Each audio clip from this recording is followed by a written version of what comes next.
Hi, I just want to take a moment to say thank you to people um,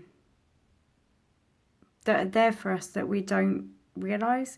We've quite rightly been sending our thanks, our praise, the amazing work of all the NHS workers. I was one of those hanging out my bedroom window Thursday night, clapping along, cheering, and could hear it for miles around, and it was amazing. But there are other people, like my mum, for example. My mum works in the funeral business. She's a funeral arranger. So she is the person who, generally in her day-to-day job, she meets people at the lowest point in their lives. They've lost someone really close to them. They're obviously very sad. They don't know who to turn to. They don't know what to do.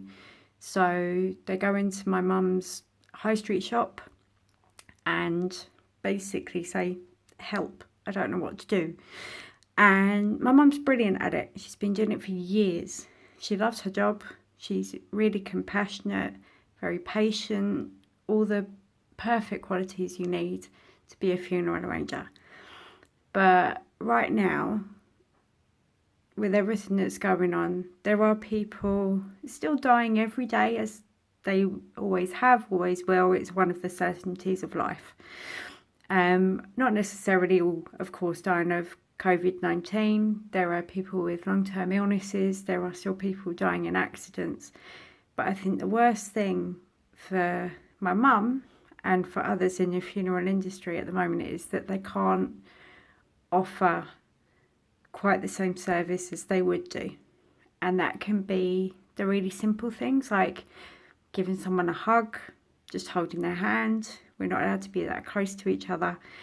But also, and I've heard personal experience of this, is not being able to fulfill the wishes of the deceased.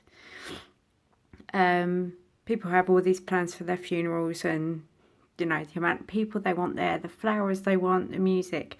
And right now, as I'm speaking on Saturday the 28th of March 2020, all churches, places of worship have understandably been closed. So as far as I know, all funerals are being carried out by cremation. And if you're lucky, then the very immediate family are allowed to be there. So could just be one person, which happens sometimes anyway. They don't have anyone to mourn them. But there are funerals going on where they've expected hundreds of people to be there and to, of course, have a wake or a good old party afterwards to celebrate that person's life. Can't happen. The parties can be postponed. They can happen another time. Like, I know loads of people are upset because their weddings have been postponed, or holidays, christenings, all sorts of things, but they can be rearranged. A funeral can't.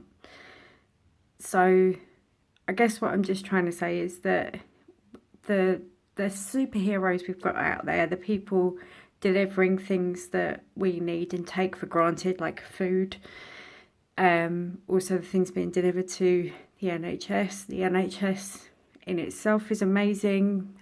People who are carers, all these brilliant people. My neighbours turning up the other night with a plate full of curry and rice that had been home prepared, and she didn't know I'd had a weird day, and she just turned up with dinner for me, and it was amazing.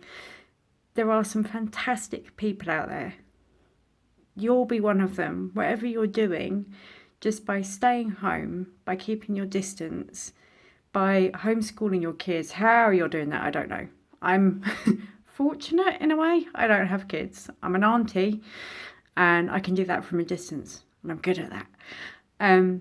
But yes, you're all amazing, but please do just think about the other people that, until you really need them, which I hope at the moment not too many of you who see this are being faced with it, but at some stage in your life you will. We all will. We all lose people, but just think of those that are helping you. Have an amazing day. Stay healthy. stay safe, and be kind to each other.